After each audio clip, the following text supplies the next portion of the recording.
Hello guys, welcome to my new blog. તો આજે શ્રાવણ મહિનાનો પહેલો સોમવાર છે. તો તમને બધાને હર હર મહાદેવ. તો આ સાંજના 7 વાગી ગયા છે અને હવે હું રાંધવાની તૈયારી કરું છું. દશામાની પૂજા કરવાની છે, આરતી કરવાની, પ્રસાદ ચડાવવાનો.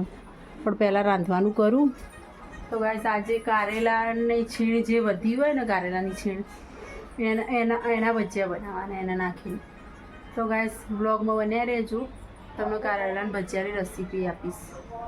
તો જો બધું તૈયાર કરીને મૂક્યું, ડુંગળી, મરચાં, પછી કઢી બનાવવાની, એટલે કઢી વઘારવા, લસણ, અંદર લસણ, આદુ, ડુંગળી, મરચાં બધું ટીચીને રાખ્યું ગાઈસ. અને કારેલાની છીણ આને ઝીણી ઝીણી કતરી કાઢીશ હું. અને પછી ગાઈસ અંદર ભજીયામાં એ તો હું બતાવીશ તમને ભજીયામાં. એના માતાજીનો પ્રસાદ બનાવવા માટે સૂજી મંગાવી છે, સૂજીનો શીરો આજે બનાવવાનો છે ગાઈસ. તો બ્લોગમાં બન્યા રહેજો. તો ગાઈસ ખીચડી જીરું નાખીને, તેલ નાખીને વઘારી છે, થાય છે. અને હવે કઢી બનાવું છું ગાઈસ.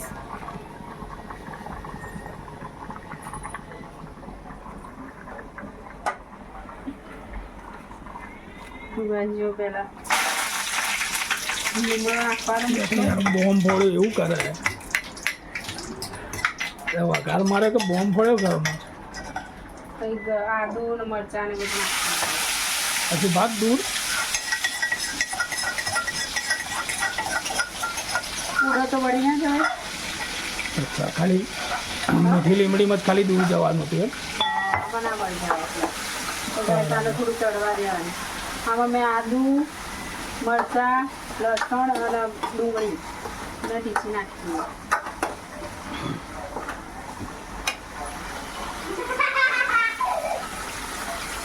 બાળી નાખ, ફૂલ ગેસ કર દે, બાળી નાખ. વઘારને ચડવાની દે, બાળી નાખવાનું. ગાય જો થોડું મીઠું નાખી દેવાનું, એટલે થોડો વઘારે નહીં ચડાવો જલ્દી. બરાબર. આમાં મેં છાશ ને ચણાનો લોટ મિક્સ કરીને મૂક્યું ખાવી હતી.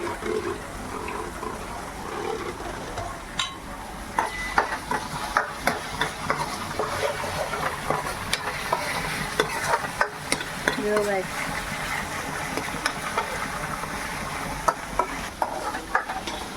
આજ અલગ ટ્રાય કરીએ ને ડુંગળી વાળું. કઈ વાંધો નહીં. બહાર જો વરસાદ અંધારી ના આવે. ભજીયા આ કીર્તિ બનાવશે, મારે ખાલી તૈયાર કરીને આપવાનું. બાબા મને જ આપેલું ભજીયાનું તો. તો બસ જો આ મિક્સ કરેલું નાખી દેવાનું અંદર. હવે નાખી દેવાનું? અચ્છા, એમની અંદર? આ વઘારમાં નાખવાનું. આ તો એમ બોલ યાર, નાખી દેવાનું.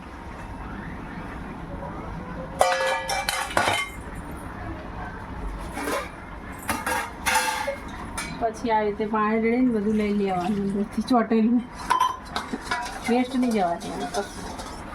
અમે તમે બહેરાઓ કોઈ વેસ્ટ જવા દો. એમાં આમાં રેડી આપો, પાણી ના થાય ને. બધી વસ્તુ ખંખેરી જ દો, ઘરવાળાને ખંખેરી જ નાખો. ખરીદ દેવાના હોય ને તારે.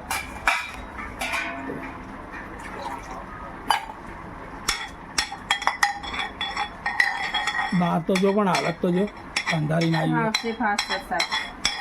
સારું વરસાદ જો ગાઈસ, રાત તો થઈ છે પણ અંધારેલું બી છે. જોઈ લો એની હાલત.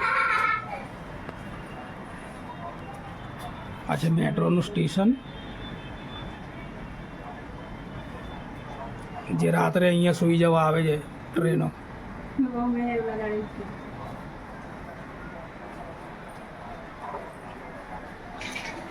અને અમારા દૂધ ના દહીં, એટલે કે છોકરો ને છોકરી. જો ભાઈ લેસન કરવાનું કીધું તું તને. હા તો એટલે ધ્રુવીબેન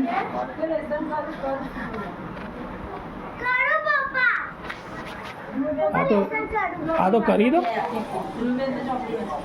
અને આ જો આ ચોપડી વાંચે છે દશામાની, અને સાઈડમાં ફોન બી.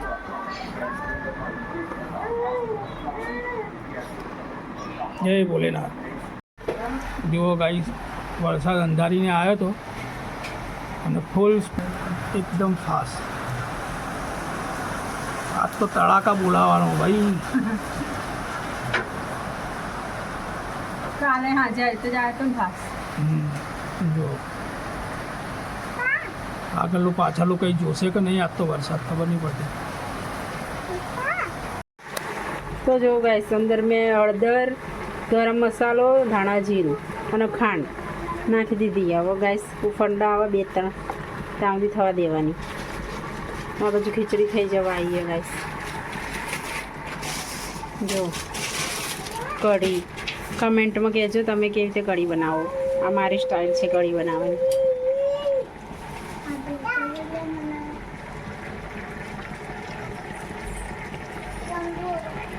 એ ગંદુ ના કહેવાય, એ રબર લાગેલું. જો ગાઈસ દશામાં ચડાવવા માટે પ્રસાદ બનાવું છું. તેમાં ઘી નાખ્યું અને પછી સોજી નાખીને હવે આ રીતે શેકાવા દેવાનું. બ્રાઉન કલર ના થાય ને ત્યાં સુધી શેકાવા દેવાનું. ગાઈસ આ રીતે બાજુમાં કઢી થઈ જવા આવી. હવે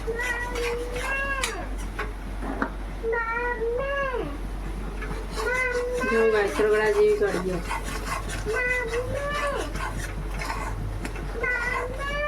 હા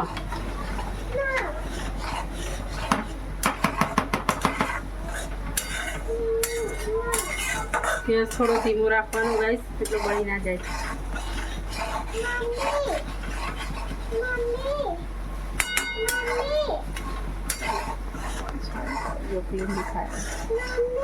બ્રાઉન કલર થઈ ગયો છે સોજીનો. જો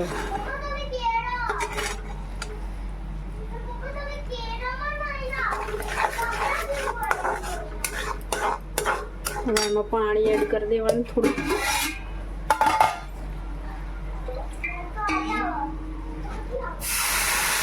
થોડું થોડું આ રીતે કરવાનું ગાઈસ, એટલે બધું ઉડા નહીં.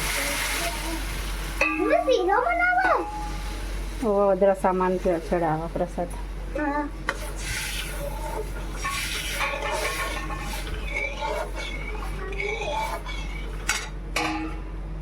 હવે ગેસ તો થોડું વધારી દેવાનું ગાઈસ અને ખાંડ અંદર નાખી દેવાની.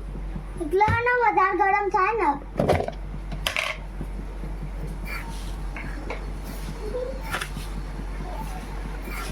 ગોળીઓ ખાતા હોય તો વધારે નાખવાની ને મીડિયમ ખાતા હોય તો ઓછી નાખવાની.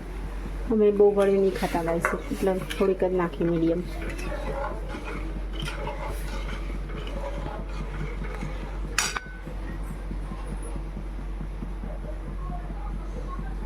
જો કઢી તૈયાર થઈ ગઈ ગાઈસ. જો ફંડો આવ્યો.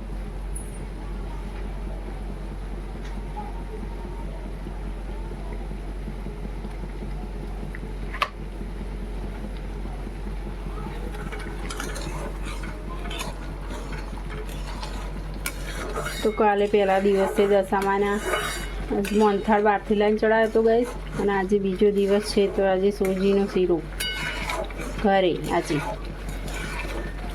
તો અમે ઘરે જ બનાવીને ચડાવીએ બધું ગાઈસ.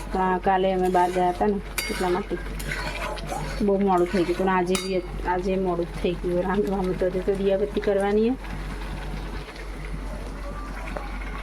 તો દિયાબત્તી કરવાની દશામાની માતાજીની રસી કરવાની, પછી એમનો પ્રસાદ ચડાવવાનો. પણ મેં કીધું પહેલાં પ્રસાદ બનાવી દઉં એટલે ઠંડો થાય ને થોડો દિયાબત્તી કરું ત્યાં સુધી. ગેસ ગરમ ના ચડાવે, માતાજીને ગરમ ના ખવડાવે, આપણે ઠંડો ખવડાવવો પડે. એટલે પહેલાં પ્રસાદ બનાવી દઉં અને પછી દિયાબત્તી કરે ત્યાં સુધી ઠંડો થઈ જશે ગાઈસ. પછી આરતી કરી અને પછી પ્રસાદ ચડાવી દઈશ. જય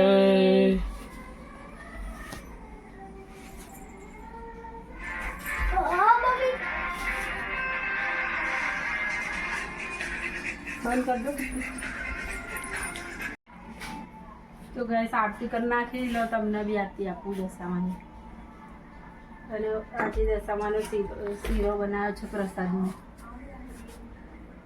શીરો એમને અર્પણ કરું. તો ગાઈસ કીર્તિ ભજીયા બનાવે છે.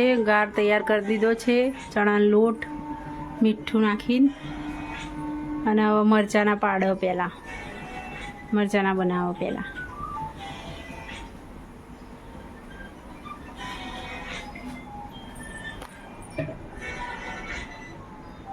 ગાઈસ દીવાબત્તી થઈ ગઈ છે, નીચે દશામાની બી થઈ ગઈ છે, જોઈ લો.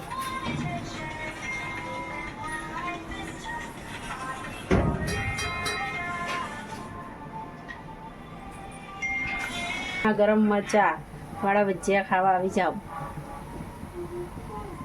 કીર્તિ, ભજીયા બનાવતા આવડે તમને?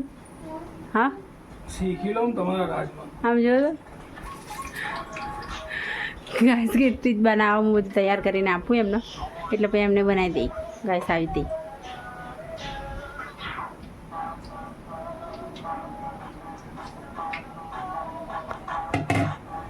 અડધી નાખો. કર્યું ચાલો. હા, જો ગાઈસ હવે પહેલાં એમાં ડુંગળી નાખો.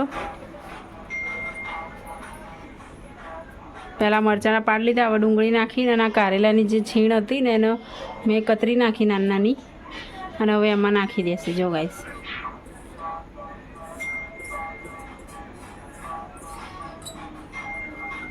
અને તો જો આમાં ડુંગળી, મરચાં, પછી કારેલાની છીણ, મીઠું, ખારો અને ચણાનો લોટ અને બેટર બનાવી દીધું.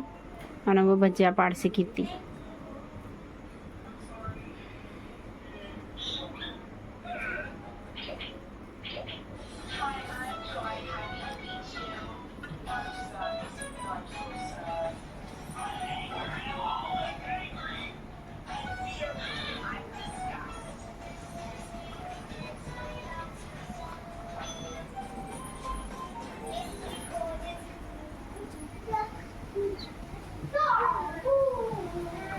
તો ગાઈસ, ગરમા ગરમ ભજીયા ખાવા આવી જાઓ.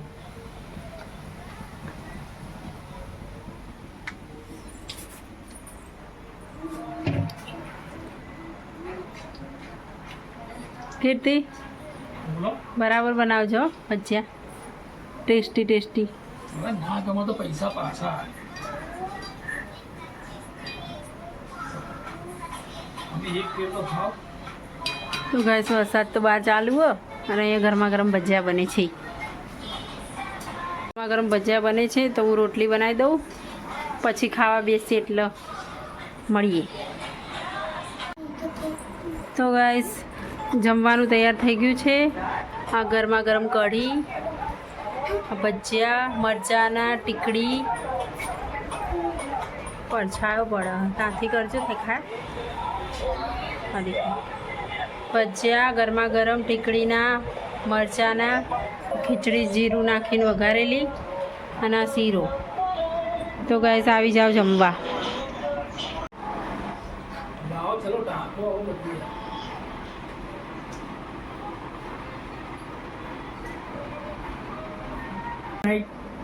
તો આજનો બ્લોગ અમારો કેવો લાગ્યો કોમેન્ટમાં કહેજો, અને સબસ્ક્રાઈબ અને લાઈક કરવાનું ભૂલતા નહીં. Okay, good night. તો ગાઈસ, અમને સપોર્ટ કરજો. Good night. મને કહેવાનું દૂર જઈને ગુડ નાઇટ. ધ્રુવ કહેતો night. Good night. Good night. Bye કહેજો. બાય. બાય. Good night.